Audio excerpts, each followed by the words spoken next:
An approachable read, a compelling read. And a large portion of this book, again, the title is Schooled: The Miseducation of American Teacher, highlights a year of firsthand experience for Kurt R. Johnson at Charlottesville High School, where he was a ninth grade teacher, where he realized very quickly at CHS there's two schools within one school. And we'll highlight that dichotomy on today's program. Take a look at the screen for some of Kurt's credentials and some of the subject matter of the book, within the book that we'll highlight today. Judah Wickower also read the book as well. Judah, I'm excited to feature you in the program and the perspective that you had from reading this book or the questions you want to ask. Viewers and listeners, if you're watching this show, we encourage you to shape the discussion by first sharing and liking the show, and secondly, by asking the author questions, and we will relay those questions live on air to Kurt Johnson, who is in studio. Things are looking good over here, Judah. I'm going to highlight some of the viewers and listeners that are watching the program. Got one of the writers from the local newspaper watching the show. Got folks at the TV station watching the program as we speak here. Moms and dads watching the program, which I will highlight here in a matter of moments. On the Tuesday or the Wednesday edition of the I Love CVille show, got Lauren and Keswick, Supervisor Rutherford from Nelson County, Neil Williamson, the president of the Free Enterprise Forum, welcome to the broadcast. Dana Lewis, the podcaster, watching the show. Woody Fincham, the appraiser, watching the program. Stephanie Wells Rhodes, her family owns Interstate Service Company. Hello. Got Ginny Hu watching the program. Hello, Ginny Hu. I think you're going to enjoy this program. She homeschools her kids. We have on today's program Rob Neal, Lonnie Murray, Aaron King, and a host of others, the Stantonian real estate investor, Seth Liskey, Tripp Stewart, the Charlottesville and Albemarle County real estate investor, Andy Zeman, Holly Foster, and Henrico Hello, Williamsburg, Newport News, Charlottesville, Crozet, Ivy, Keswick, Richmond, Arlington, McLean, Southwestern Virginia, all watching the program. Western North Carolina on the broadcast, upstate New York on the broadcast, Long Island on the broadcast, Allentown on the broadcast. Folks, sit back, grab your coffee, and get ready for some compelling content on your lunch break. Judah, we can rock and roll when you're ready. Quiet on the set.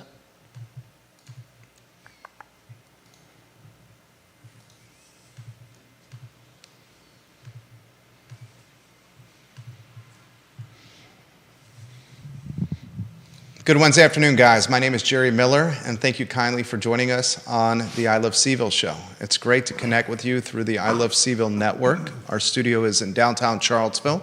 We are less than 2 miles from the University of Virginia. We are 30, 40 yards from the Charlottesville Police Department, a block off the downtown mall, a block removed from the courthouses of Albemarle in the city of Charlottesville, and smack dab in the center of Central Virginia, a market of 300,000 people. Today's show is one that I have looked forward to. Judah has said previously he has looked forward to. We have in our studio, you will see him in a matter of about 25 seconds, Kurt R. Johnson. And he is the author of this book, which I have in my hand, Schooled: The Miseducation of an American Teacher. I read this book in about 2 hours and change. It was an approachable read, a compelling read, and it's a read that I think is a must for any in the Central Virginia market and any of those that have children in a school of any kind.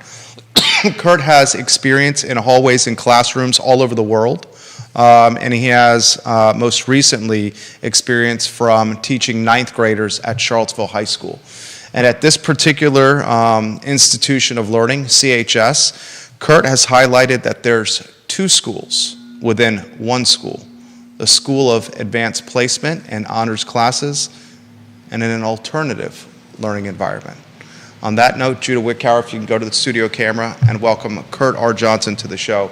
You're on camera. The microphone is in front of you. Thank you kindly for joining us. Thanks for having me. This is certainly new territory for me personally. It's a pleasure to have you. I heard about this book from a number of viewers and listeners, and then I got a copy in the mail from you. I read this book, and I could not put it down. Thank you. First, introduce yourself to everybody that's watching the show. Hi, my name is Kurt Johnson. I'm a veteran educator, born and raised in Minneapolis, Minnesota. I'm the middle child of 2 public school teachers. And my connection to Charlottesville started when I was 10. My dad took a sabbatical to UVA in 1981. And in addition to taking classes at UVA, he was also a graduate assistant for Terry Holland's Cavaliers with Ralph Sampson. I mean, he was the National Player of the Year. Virginia was #1 for most of that year. Anyway, created a lot of great memories for me as a kid, and so when it was my turn to go to college, I decided on UVA in Charlottesville. You start the book by saying you had college basketball aspirations. I did. Basketball seemed to be woven into your childhood through a passion of your father's that was transitioned into a passion in part for you. Then Yeah. you highlight in this book, and you can tell I read it here, you highlight in this book that as soon as you started playing college basketball, what did you say? You described yourself as what, like a 6'3", 6'4" guy with limited athleticism, not much leaping ability, Yeah. and you're like, okay, this is college basketball, I get it now. I think I said I was gravitationally challenged. Fighting gravity. Judah just said it right there. Yeah. Yeah, so like my dad played college hoops, small D3 school in northern Minnesota, Concordia College. My older brother went there. It was only a school that recruited me, probably because of my familial connections, and so I went there as well.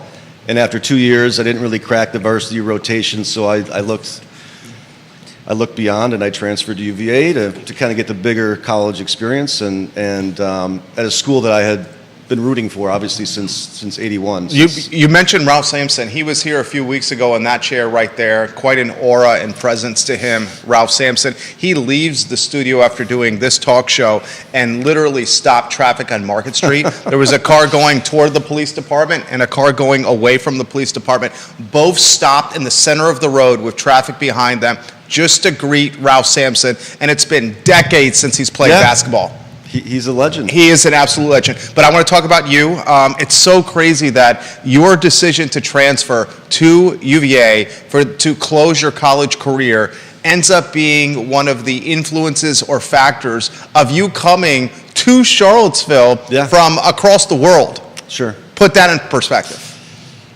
Yeah, I had a great time at UVA, and my experiences here, particularly with Madison House and the volunteer experiences I did, sort of like got me thinking about volunteerism after college. And so I joined the Peace Corps and spent 2 years in Nepal, where I met my wife.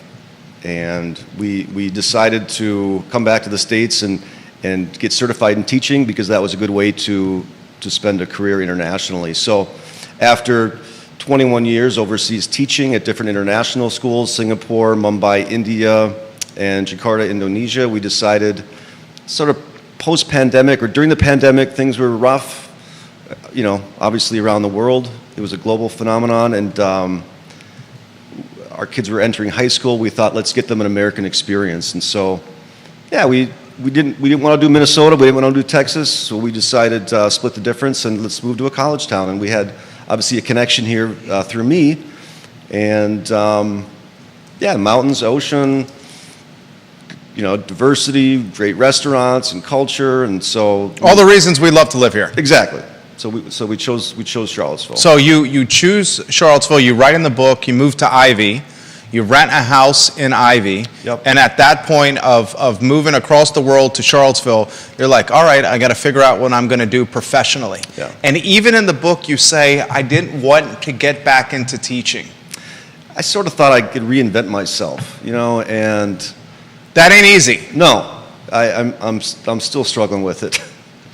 But I think I said in the book that I kind of cast a wide net. I looked at Monticello. I'm a history guy, so maybe, hey, I could work and give tours at Monticello. I looked at just anything, like maybe deliver mail, maybe kind of work with my hands, like just do something different. Use this next family adventure as a means to just try something new, see what else I can do, as it were.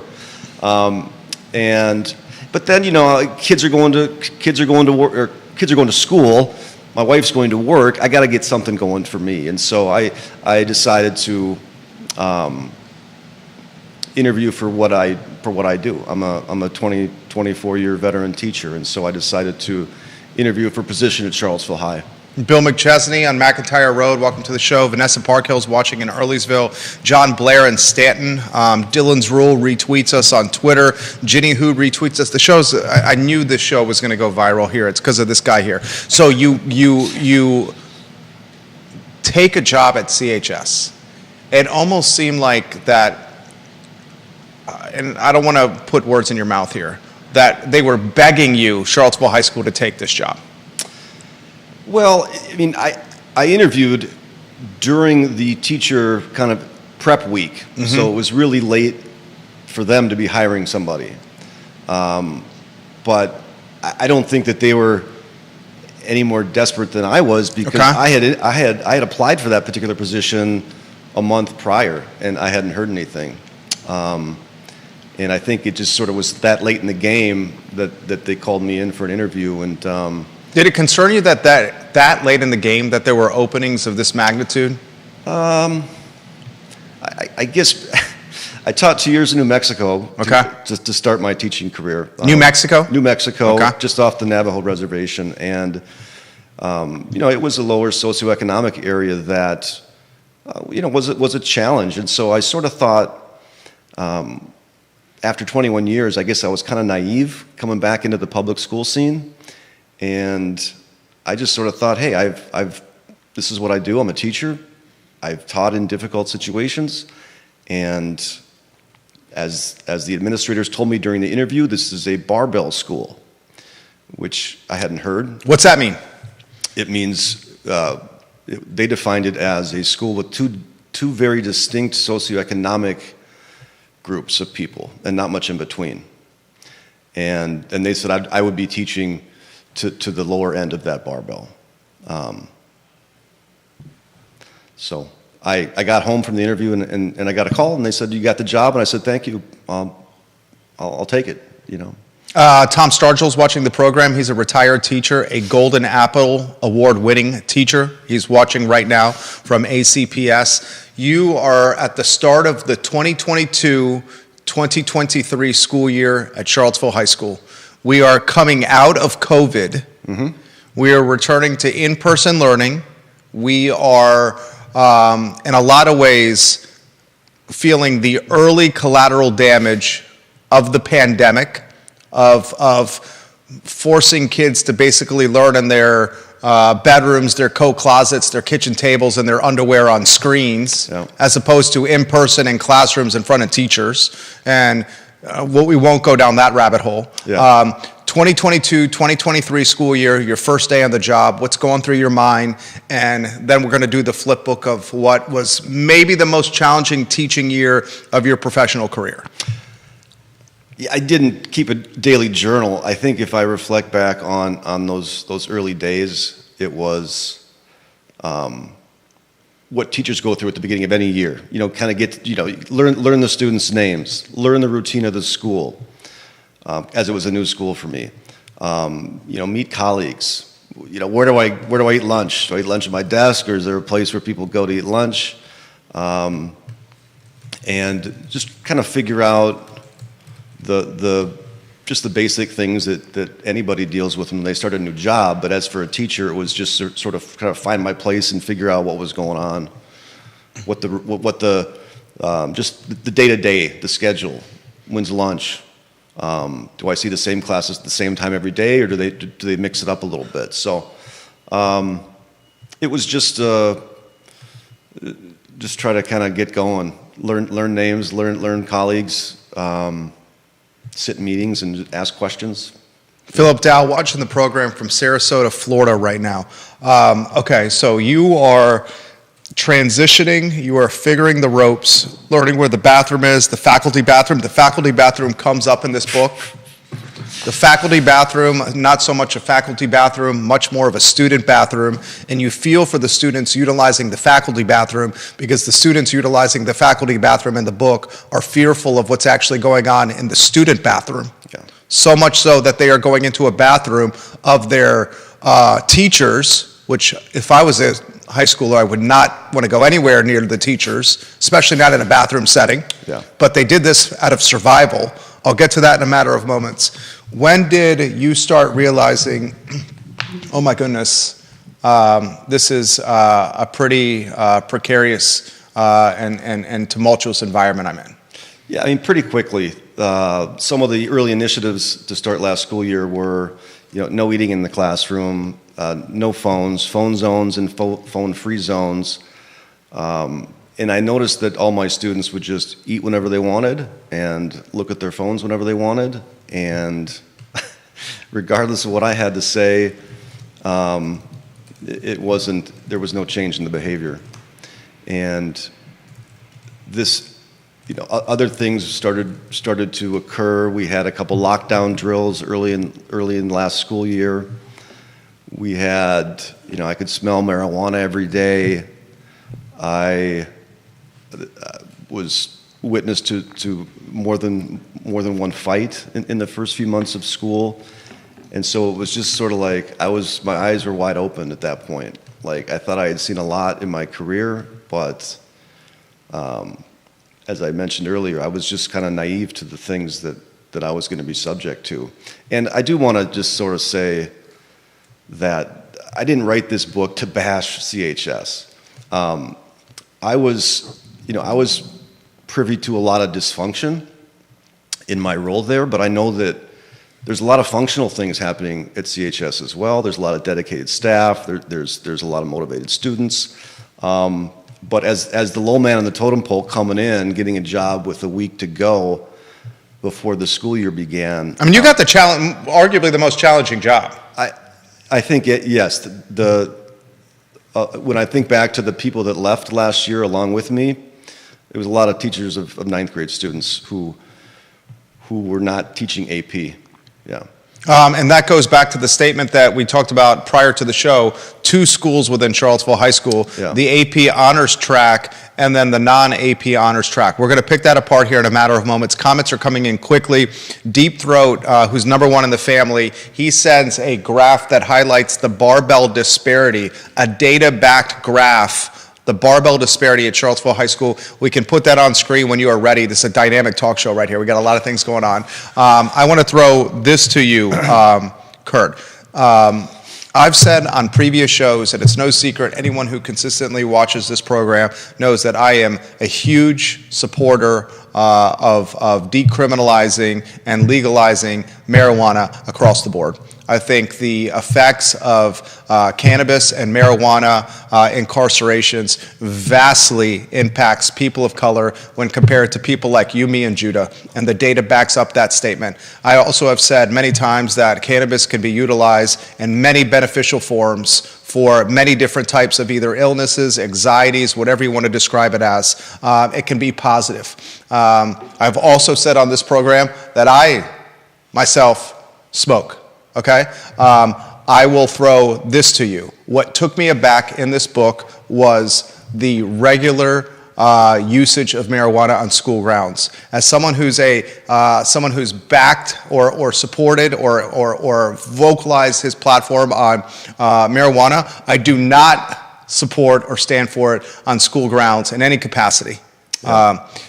The regular nature of you smelling it every day, I was taken aback by that reading in the book because it shows a lack of accountability and a lack of enforcement of rules. If kids are walking out of classrooms in the hallways and daily on the regular smelling marijuana, it would lead them to believe, oh, I can do it too, or what else can I get away with if this rule is not enforced? Yeah. Yeah, I will echo everything you said about marijuana legislation and the criminalization of it in the past. I think in the past 10, 15 years, we're definitely going in the right direction. But just because it's legalized doesn't mean it should be used by children. And especially not in schools. Well, it's not legal for them. Yeah. Right? It's not legal for it's 18 and over. 14, 15, 16-year-olds. So I mean, I voted for Gary Johnson in 2016. The libertarian? In part because, yeah, he's like, let's get government out of certain issues, and that was a big one for me. But yeah, it's if you walk the halls of CHS every day, there's no way that you cannot recognize the odor of marijuana. You smell it in the hallways between passing periods as kids go off to and vape in the bathrooms. You smell it on your students in their clothes, and I think the adults in the room need to come up with a strategy to better, regulate the illegal use of drugs in the school. I mean, it's just I'm not asking for much here. And you said accountability. That's a big part of sort of my. It's not mine. It's just this is what happens in. You have to increase the level of accountability in schools where they have lost their way a little bit, because students are the first to recognize when they can get away with things, and it perpetuates, it snowballs. And kids wouldn't openly smoke it in the hallways, but just the smell of it is obviously the telltale sign. And did you bring that to anyone's attention?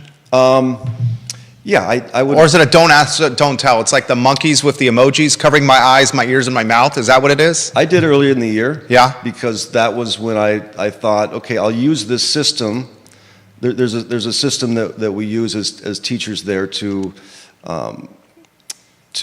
note any sort of misbehavior whether it's use of phone or perpetual tardies. On probably a half dozen occasions, I wrote up students and I said, I think this student I smell marijuana on them. And oftentimes it was part of another, disciplinary thing. They were rude, they were using foul language, and I smelled marijuana. So, and oftentimes most of the time there was just no follow-up on those things that I wrote up. I never knew where this particular infraction that I identified, I never knew where it went. Just kind of went into a vacuum or the ether. That's got to be demoralizing. Well, you just stop writing kids up, and you deal with your world in your own classroom, and you do the best you can, and you come up with ways to get through that class period, get through that day, put out the fires on your own. That's what happens. You deal with it on your own. Put in perspective, there's a portion of the book that describes an interaction he had with a student. And the student is late for class in the book and trying to get into Kurt's classroom. Kurt's the teacher of the classroom, is banging aggressively on the door of Kurt's classroom. I'll let you take it from there. Yeah, so we lock our doors. We're told to lock our doors once the bell rings and to indicate the start of class. And is that the norm? I think so. Yeah. Okay. It's to keep it's to regulate who's coming in and out of your room. Okay. But also to prevent random people from coming into your room during the class. Okay. And on this particular day, about 2/3 through the school year, the student was just pounding on my door as I was trying to get class started. And so I walked back. I walked from the front of the classroom to the back where the door was. I opened it, and I just asked the student, can we try that again? I thought it was a teachable moment to say, this isn't how we try to get into class. This isn't how we knock on the door. And he became instantly volatile. Tried to get in my room. And so as he tried to walk into the room, I thought I'd put my hands up just to sort of say, let's deal with this just one-on-one outside. I don't want all the students to have to watch this. There's nothing to see. And as he came into my space, I put my hands up, and I guess I put my hands on him. But he started to yell, drop F-bombs on me. And I just said, you're not going to be in my class today. And I asked some CSAs who Explain what CSA is. Community and Safety Advisor. I might be getting the A wrong, but they are just people from the community that are responsible for kind of being present in the hallways and helping teachers out when they need some support for generally types of misbehavior. So this is a lower level school resource officer.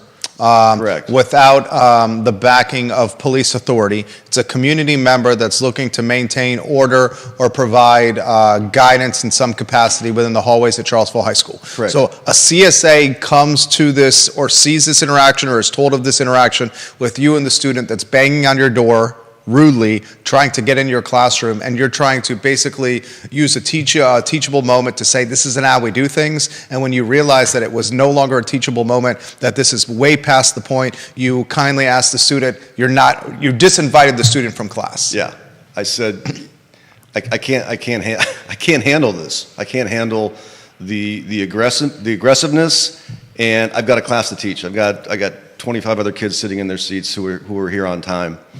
And so I shut the door, and it locked. And he went and found a couple. That's what happened. He went and found a couple CSAs. They brought him back to my class. They said the CSAs asked me if I wanted him in my class, and I said no. He's been a distraction here early in the class period. I think he needs to be somewhere else today. And it shook me. It was the last class of the day, and as I was sitting there after the final bell rang. The principal came in, we talked about it. I guess a bunch of people in the office had seen the tape of the situation. And what's tape? There's cameras in the hallway? Cameras in the hallway, Okay. CCTV. Okay. And the phrase that was used was, by the principal to me, was, it looked like you laid your hands on the student. And I just said, I put my hands up. He came into my space. The student was a repeat, he had been repeatedly disciplined up to that point of the year for being in fights, and I was concerned. And you're not a small guy. I mean, No. he's sitting down right here. I mean, how tall are you? I'm 6'2". He's 6'2", what, 210? Well, on a good day. Yeah. Okay, this is not a small person here. I mean, imagine if this was, a smaller guy or a petite female teacher. Yeah. Yeah, I'm all about, as a teacher, good relationships with kids. That's what drives me. Take an interest in their lives, find something to connect with them on, so that when there is sort of this potential volatility between teacher and student, like, you have something to lean on. Common ground. Common ground. And it didn't happen that day. I was told that a letter of concern would go in my file for how I tried to de-escalate the situation. That clearly didn't sit well with me. I didn't really think I had any sort of leverage. I don't know much about the unions in Charlottesville, but I knew I wasn't paying any dues or anything. I talked to some colleagues about it, and they thought it was BS as well. But I didn't want to quit. I'm not a quitter. I didn't feel like that the situation didn't sit well with me, but neither would quitting and just saying, okay, I'm going to take my ball and go home. But yeah, it impacted me. I don't. That kind of conflict doesn't belong in schools. It's sort of this cussing at your teacher because they're trying to give you a teachable moment. Yeah. The principal in this turn of events is Principal Rashad Pitt. I bring his name up because Principal Pitt, during this school year, the one after Kurt's school year, during the 2023-2024 school year, Principal Pitt was the principal who announced that he was going to resign prior to Thanksgiving. Right around Thanksgiving, and that was mid-year, and then he shocked the Charlottesville public school system by resigning on the 9th of November, prior to the early resignation date he established weeks prior. He quit before he said he was going to quit, and that's during the school year. So we're going to get to Dr. Pitt here, or Principal Pitt here, in a matter of moments. Before we do, comments are coming in quickly. Kevin Higgins is in Greenwood, Virginia. He said, Kurt committed to doing everything with limited resources. I bet no resources at all. This dude is a hero. He's a hero because he cares for kids. What a snafu some schools are in right now. This guy seems like a genuine dude. He's much nicer than I ever would be if I was in the classroom. You have another educator, David Riddick, watching the program on LinkedIn right now. Multiple media outlets watching Kurt on the show as we speak. The book, I'll plug it, is School, the Miseducation of an American Teacher. I want to talk about the portion of the book that talks or highlights, what was the free period called during Charlottesville High School? You describe it in the book. It's a period. It's a weekly, a Black Knight period. A Black Knight period. There was a portion of the school day called Black Knight period where students are giving a little bit of freedom where they can get ahead of homework, they can read, they can socialize. Black Knight time. BKT, sorry. BKT, Black Knight time. The mascot is the Black Knights for Charlottesville High School. Walk us through the portion of the book that talks about Black Knight time and why it ended up getting throttled or limited. This floored me here. Yeah, well, it's, once a week there would be Black Knight time where students could, it's kind of like an advisory period. Students would sit in my classroom, they would watch the weekly update, the news update that the high school audiovisual team would put together, kind of like a TV show, and give updates on things. Kids would do surveys on the types of music they wanted to dance or whatnot, and kids could go see teachers that they had missing work with. They could go to the gym sometimes. The gym was open at different times of the year, and at one point one of my students said, because the gym was closed this particular Black Knight time, and he said to the rest of the kids in the class, he's like, hey, do you know why the gym is closed during Black Knight time?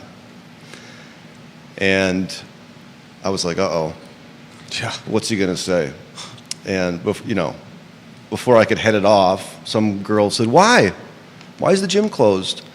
And the student volunteered that there was a couple kids that were caught underneath the bleachers, messing around, to put it mildly. And the book is, and I'll say it, having sex in the book, on grounds. Allegedly, right? I mean, I wasn't there. I heard what the kids said, and I guess it wouldn't have shocked me, no, if that was actually what was happening and why the gym was closed. But news like that didn't trickle down to teachers. We were never really informed of things that I felt that we should be informed on. Like, why are things the way they are? And is that chalked up as ignorance is bliss? Is that chalked up to maintain morale? It depends on your perspective, yeah. What do you... I would imagine the administration would sort of think, what do the teachers need to know? You're on a need-to-know basis, and you don't need to know this. Maybe, I don't know. But, yeah, there was a lot that sort of is uncommunicated. Yeah. Put in perspective the role of teachers when it comes to breaking up fightings or brawls. You highlight in this book, you can tell I read the book. You highlight in the book, there's a portion outside your classroom where it's like a magnet for student traffic. Yeah. It attracts different flows of students in different directions. And because this hub or this nexus is close to your classroom here, you had a clear vantage point of physicality. Mm-hmm. Show's yours. Yeah. Early in the school year, there were some ninth grade girls fighting outside my classroom. One of the students I had in class, and so it was kind of it was just sort of chaotic space of 30 students, two of whom were fighting, and a lot of students, take out their phones and start recording it, and they're laughing, kind of egging them on. I try to grab the girl that I know, but I'm not sure what I should do, and so I kind of didn't do anything. Fortunately, some admin and some CSAs ran up the steps and kind of put the individuals in a bear hug and removed them from the situation. I kind of talked to other teachers, like, what am I supposed to do? Well, I mean, if you couldn't put your hands on the student that was banging on your door, and by put your hands up, you basically put your hands up like this to kind of like, he's in your personal space. Yeah. I mean, how can a teacher grab a student in a brawl? Yeah, I didn't know, and so I kind of grabbed her shoulders, but then I realized that wasn't going to be enough, and so then now what do I do? And then again, as I said, fortunately, some people that were experienced with de-escalation, physical de-escalation came up and saved the day. But I asked colleagues, like, what do you do? Most were just like, yeah, just don't get involved. Just stay away. Or you're going to catch an elbow or catch a fist or... and that's happened at Charlottesville High School. That happened this school year. Yeah. It happened last school year, too. Yeah. We've had other teachers on the program. Bill Munkachi talked about this at Almora High School, where teachers were catching elbows or errant punches and seriously injured trying to de-escalate these brawls. Just staying away and doing nothing. I mean, feels really... There's where I want to go. Really helpless. Yeah. And, there's many more students than there are adults in any school building, obviously. And there's only so much you can sort of head off before things get violent or physical like that. But, you just sort of feel, what am I doing? I'm a bystander. I'm no better than the rest of the people standing around watching this. It's sad, I guess. Is that, what's your stance on school resource officers? I know that's been a real contentious issue. At CHS. Yeah. I don't know much about that history. I know it's more of a post-George Floyd national issue. And, I don't think you can look at all schools as having the same needs, coast to coast. There are many different types of public schools, private schools, but I think some schools they're more needed than others. And I think when you paint all police with the broad brush and just sort of say that they create some negative vibe throughout the school community, I think you have to weigh that against the alternative if they're not around to be a presence.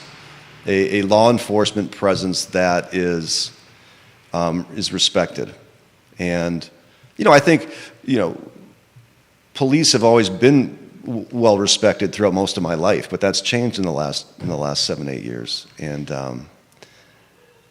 like any career, like any profession, there's good and there's bad. I think the vast majority of policemen are good, but I think the SRO conflict just became about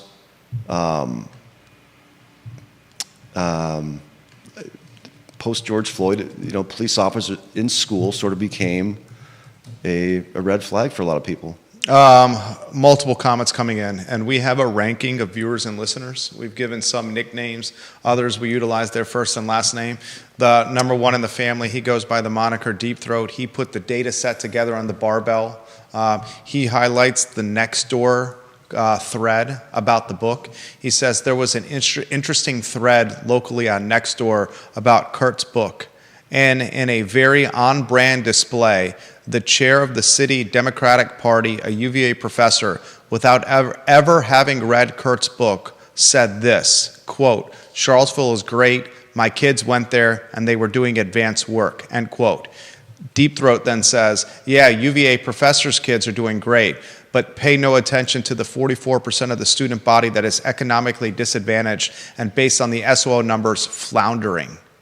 He then says typical. That's a great segue for you to put the data set on screen of the barbell. The barbell data set's on screen. You're on point today, Judah Wickower, highlighting what Kurt has said with 2 schools within 1 school. Everyone look at the screen and look at the data that is on screen that reflects what we just said.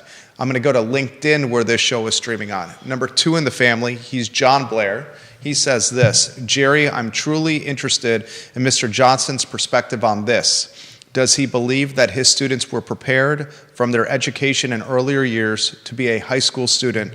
I know a couple of teachers at CHS who are disappointed, discouraged year after year when they see students who are functionally illiterate in their high school classes. Did he see this phenomenon? I think I'll try to answer this the best I can. I think schools exist to foster competencies. You've got the academic competencies and you've got socio-emotional competencies. And I think the pandemic took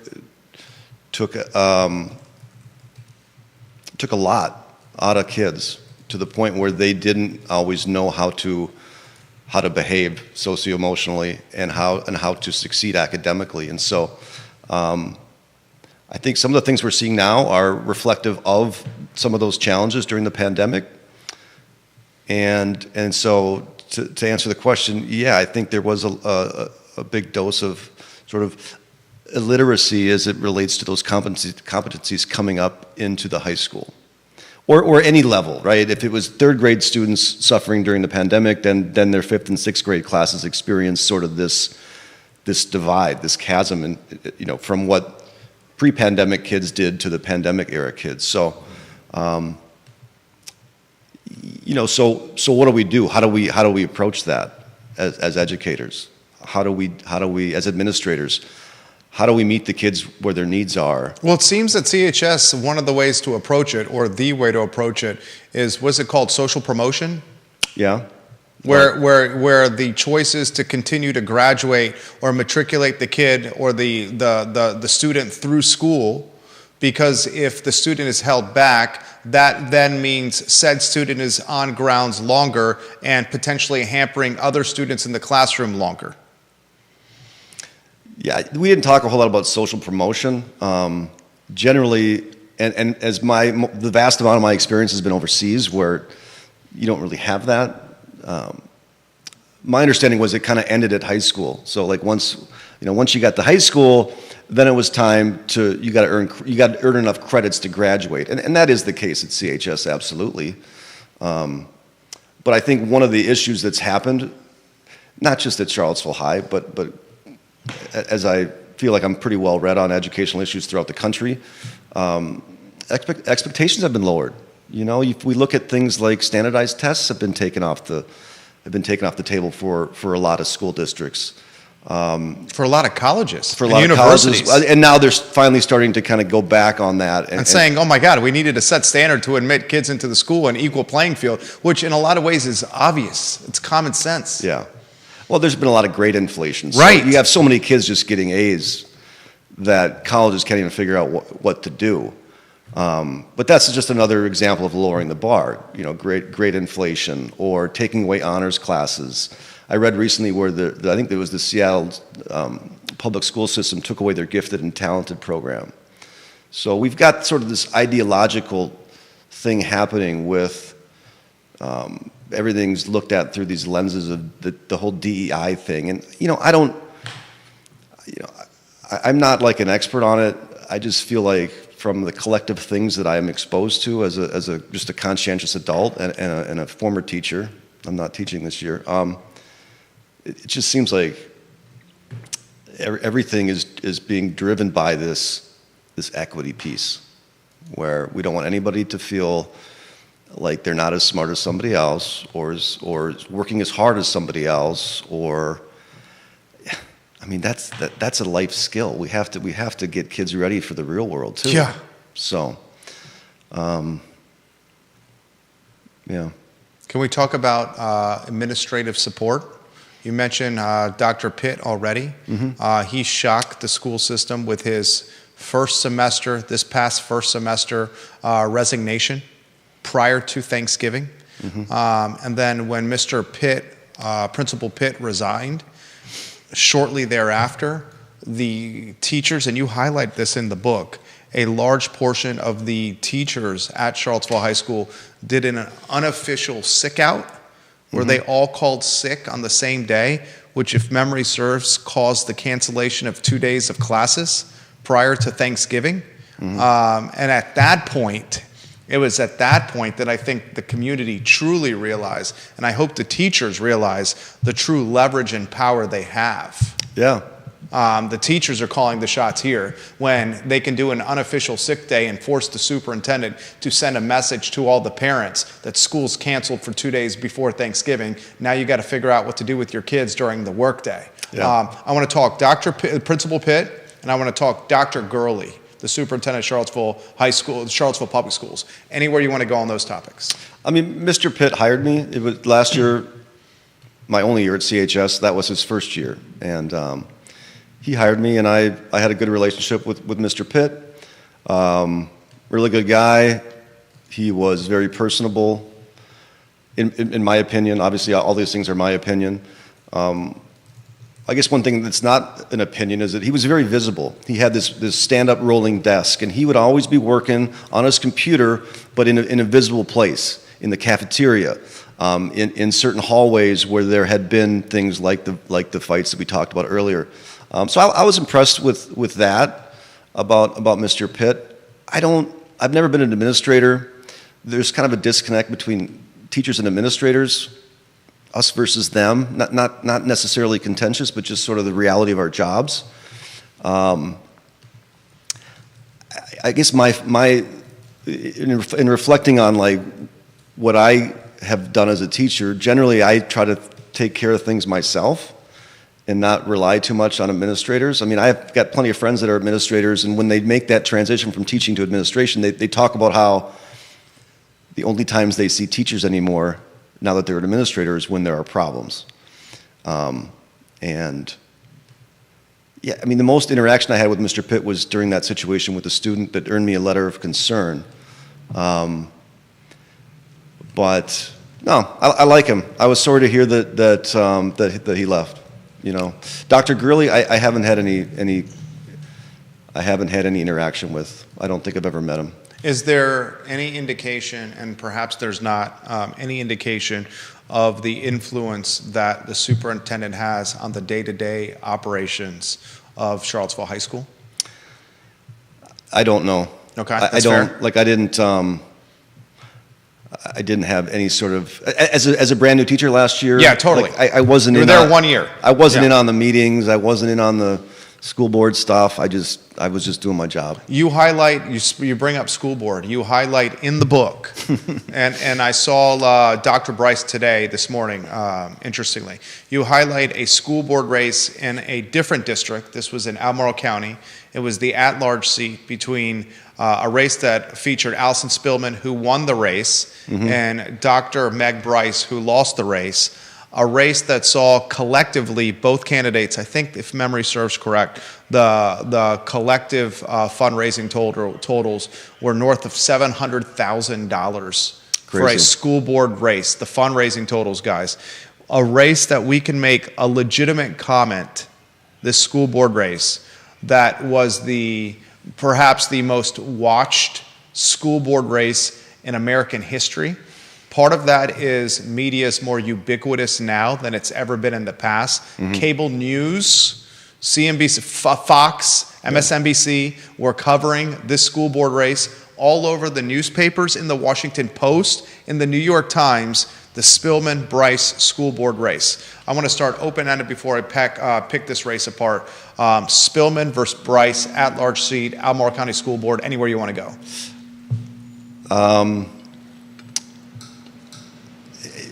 Part of my thesis, part of what I realized while writing this book was that everything's gotten more political, and it's getting more political at ever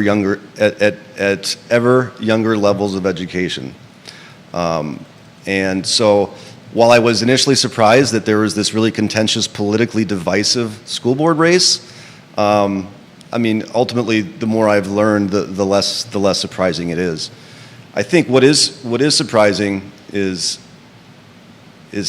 how in this community, basically, the Democrats really have a monopoly on the local school boards. And I guess, again, like, I shouldn't be surprised by that, because education is a left-leaning industry. I mean, it is, and that's fine. I've got a lot of left-leaning friends and family members. How would you characterize your ideology? I have a feel for this already, and let me see if I can guess. Center, if anything, libertarian-leaning, fiscally conservative, socially liberal. Yeah. I think most folks are that way. I was in the Peace Corps, Yeah. right? I mean, I'm not a crazy right winger. I'm moderate. There are certain things I'm more conservative on than others. I am socially liberal, but that has limits too, because I think things have become more in your face with certain things, like the transgender participation in women's sports. And I don't know if we want to go there. I don't know if I want to go there. But as to the Bryce Spillman contest, it just sort of seemed to be that Meg Bryce lost because of who her dad was, or that certainly didn't help her, right? I mean, there were spray painted signs out on 250 Ivy Road that had Scalia spray painted across a sign that said Meg Bryce. I mean, if we're measured by our parents and our other relatives, like, what does that say about, like, the issues? And the issues, as I saw them, were, post-pandemic scores are lower, and kids are not achieving the academic competencies that kids in the past years had.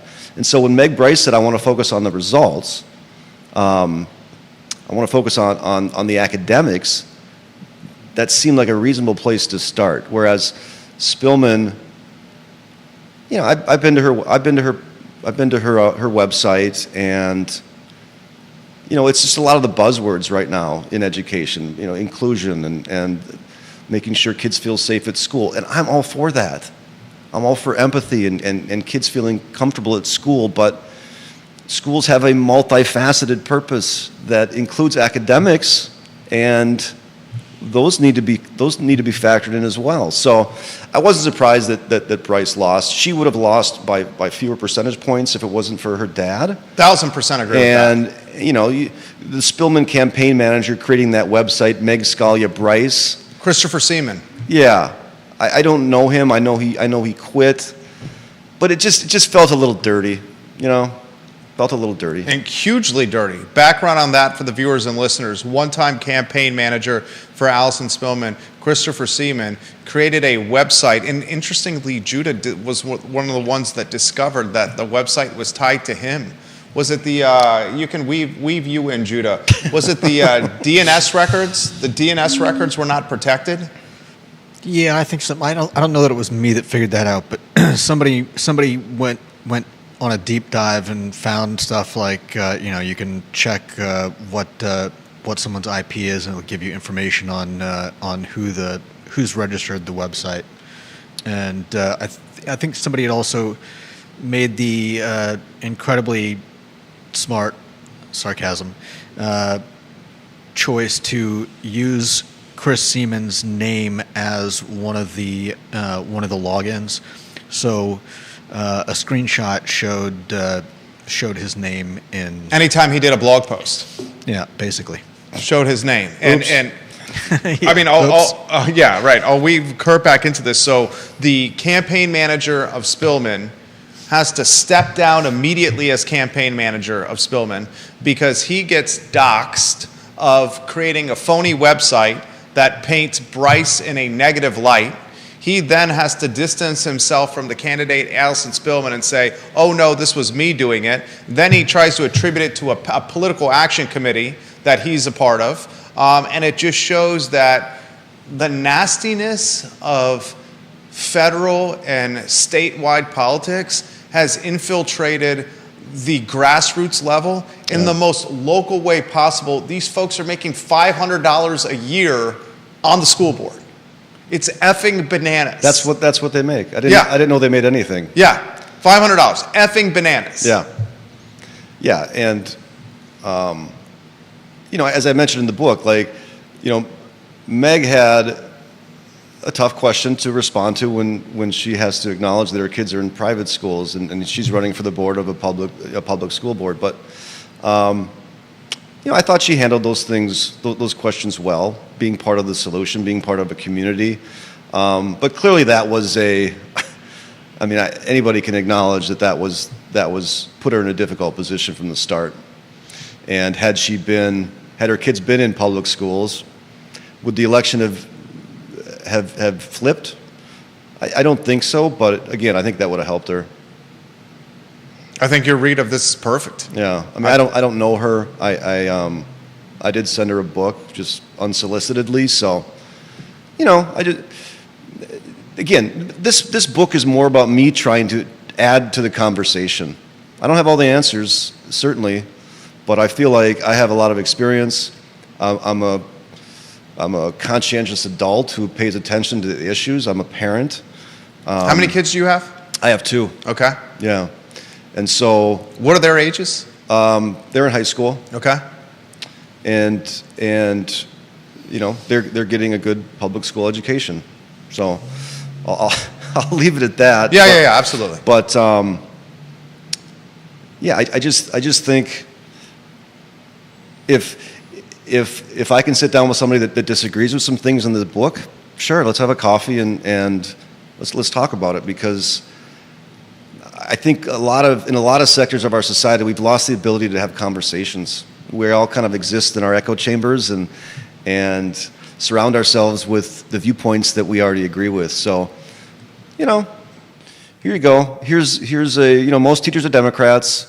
I'm not. I would not describe myself as a lifelong Democrat, but I've been having conversations with them, very civil conversations, my whole career, and it's kind of fun.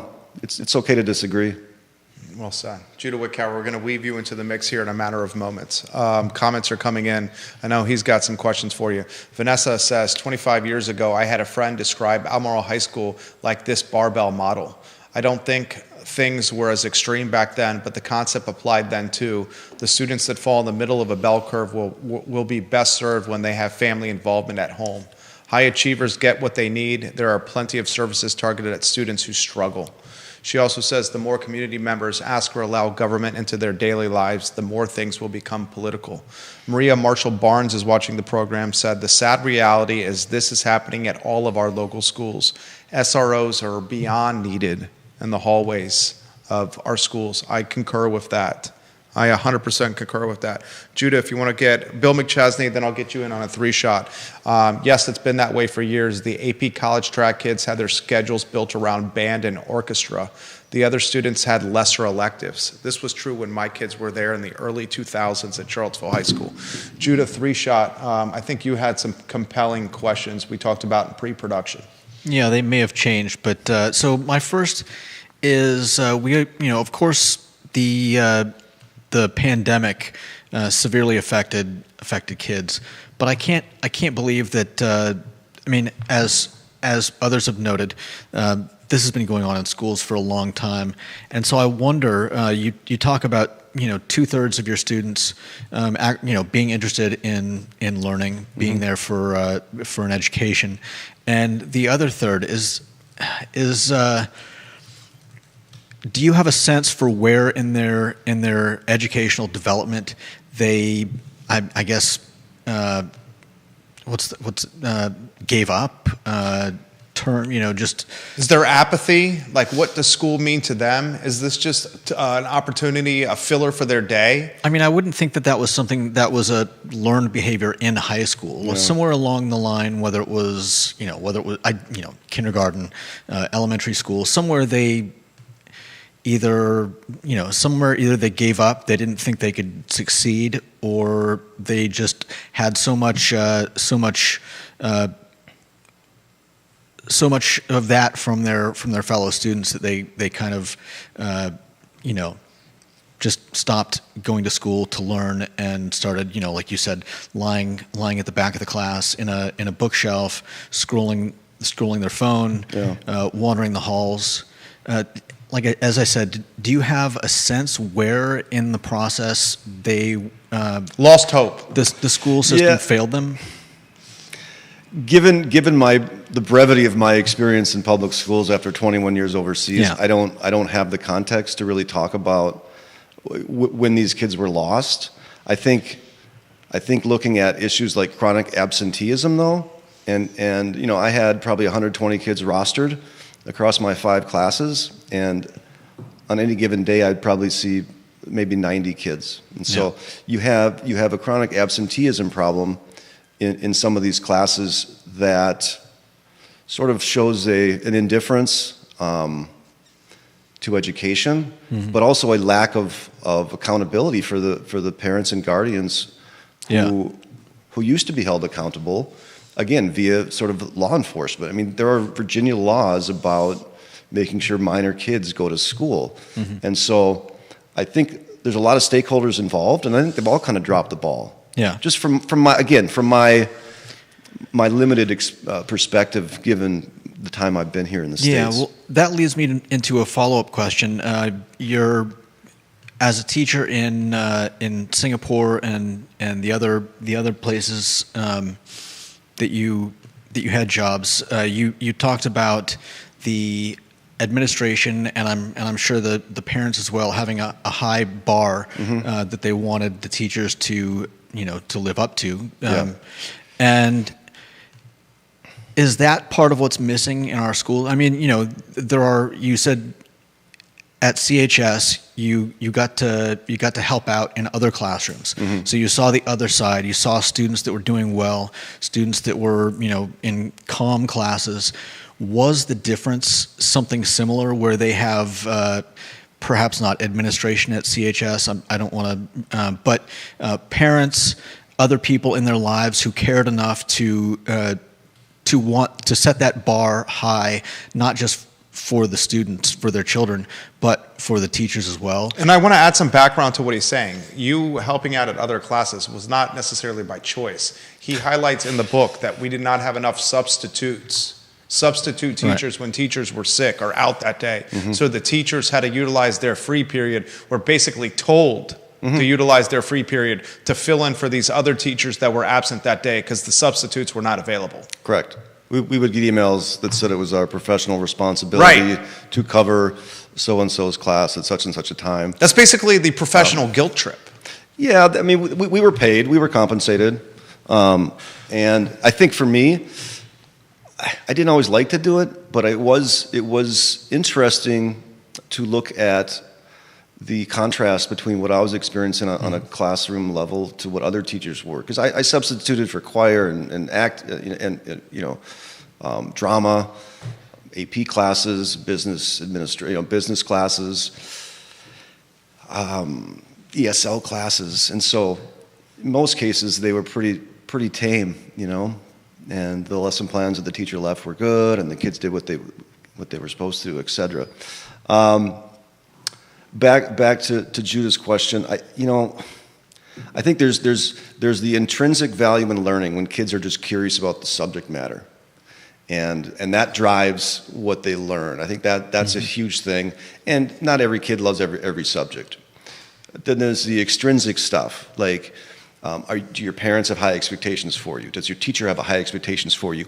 Are you in a classroom where there is sort of this common drive to succeed and compare your test scores with the kid next to you or your friend? So I think in some cases, both are an issue. Where that comes from, I think That comes from home. It comes from home. Yeah. That comes from home, but we have a 6-year-old, and I'm already seeing with our 6-year-old a competitive drive in him. Yeah. And I say every night to him, every night I tell him, my wife is the consistent and calm rock of our family, and then I come in right before bedtime and I end up wrestling with him or punching him and wind him up. She's like, dude, what are you doing? We're trying to go to sleep and start watching some Netflix. Don't wind up our kid. But as I'm leaving the room, I say to him, I love you. Be the best version of yourself every day. Yeah. That comes from hearing that from your parents. Yeah. Yeah, and not everybody has Right. has two parents at home. Not everybody Yeah. has parents that are invested in their kids as much as others. And so how do we support those kids? And that's when you get into this it takes a village mentality. And I mentioned in the book, like, maybe, so much of school today is sort of based on the assumption that every kid's going to go to a four-year college. Trade schools are great. Like plumbers make great money. Like not everybody wants to go to a four-year university and sit in lecture halls. So where's the where's the creativity? Where's the innovation to find sort of make kids intrinsically motivated by something that they find engaging? Like we just again, I don't have all the answers. I have some ideas.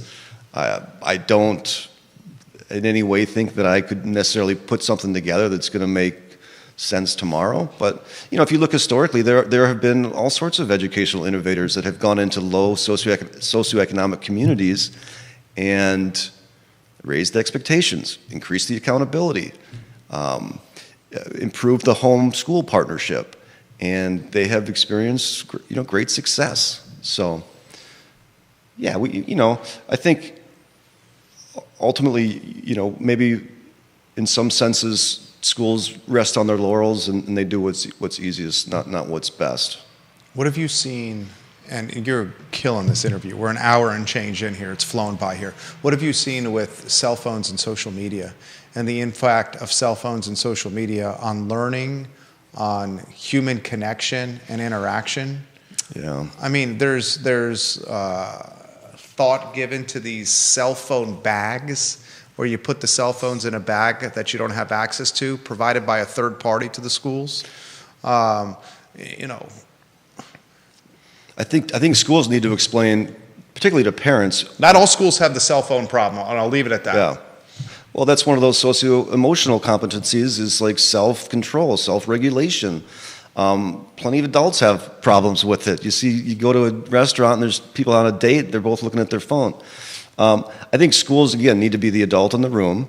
They need to make a good case for why cell phones are an obstacle to learning, communicate that effectively with the community, and make a good value decision based upon what's best for student learning. And phones are not. Phones are the biggest distraction, I would say the biggest obstacle to student learning right now, because if the school doesn't enforce the rules that they have regarding cell phone usage during class, then there's really nothing a teacher can do.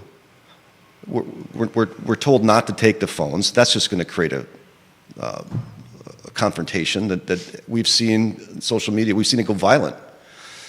Teachers have been struck across the country for trying to take kids' phones. So, like any other rule and regulation that's not enforced, it's meaningless. So, Do you fear any backlash from the book? Maybe. I don't. I'm new here. I don't. When we moved here in 2022, I didn't know anybody, and so that hasn't changed that much in a year plus. I guess I would, if people are offended by it, I would say, hey, get a hold of me. Let's talk about it. I'm not an offensive person. I'm not confrontational either. But I feel like, given the experience I had last year, I had a unique opportunity from somebody that just kind of was plopped down in a U.S. public school. Without pretense, without past experience to jade your view. Yeah, and I don't come at this with any ill intent. Right. I come at this as curious. As an educator. As an educator. Yeah. I'm curious. I want to better understand it. And I don't think any of the things that I'm advocating for in the book are sort of any groundbreaking, divisive things. They're just things that should be part of the conversation. There are things that are part of the conversation, but more often than not, it's not teachers that are interjecting their opinions. It's politicians, it's school boards, it's pundits, it's the teachers' unions. It is people that are not sort of there day-to-day interacting with kids and experiencing what's happening in the classroom. And again, again, there are issues all across the country, in Canada, in the UK. I mean, these are not unique dysfunctions to Charlottesville High. These are things that have happened recently, and I think the tide should kind of swing back and increase the accountability, raise expectations, and give students more choice. Kate Schartz in Ivy, Virginia says this: my sister-in-law taught at a private Christian school and got several emails from parents daily. She now teaches in a public city school and cannot get more than a few parents at open houses, and she almost is never emailed. It's sad, but if kids don't have parents holding them to expectations, then they likely won't do it themselves. It's well said. Yeah. I'll close with obviously how folks can purchase your book. I want to put the cover of the book on screen so people can find it. I thought it was a fantastic read. Judah read it as well. I don't know if you want to offer any of your thoughts on it. I mean, this is a book you can read in a sitting or two. It is a page turner. It's a short book. It's a book, but it's a short book, as I said in the acknowledgments. But the fact that I'll even add some more background to this. The fact that we live in this community and a large portion of the book is about the only high school in the city that we're doing business in and living around makes it even more compelling. It is worth your money, ladies and gentlemen. So anything we're missing, anything that should be out there before I ask you how we can buy the book? No, I don't think so. I think I've said. You were fantastic, what I wanted to say. Well, I mean, this kind of thing is anxiety-inducing to me. I'm not here because I want to be I told you this prior. I'm not trying to enter into the fray of the social warrior arena. Yeah. Thank you.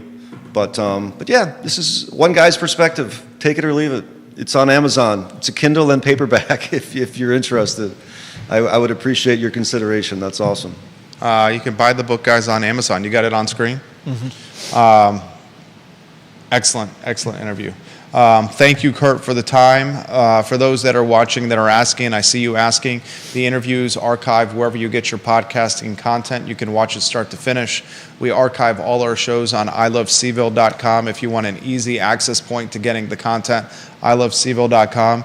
His name is Kurt R. Johnson, and his book is called Schooled: The Miseducation of an American Teacher. And I have a very strong feeling that this book is going to be quite popular in this Central Virginia community. For Kurt and for Judah Wickower, my name is Jerry Miller, and that's the I Love CVille show on a Wednesday afternoon in downtown Charlottesville. So long, everybody. Thank you. Take care. He's going to tell us when the mic's in.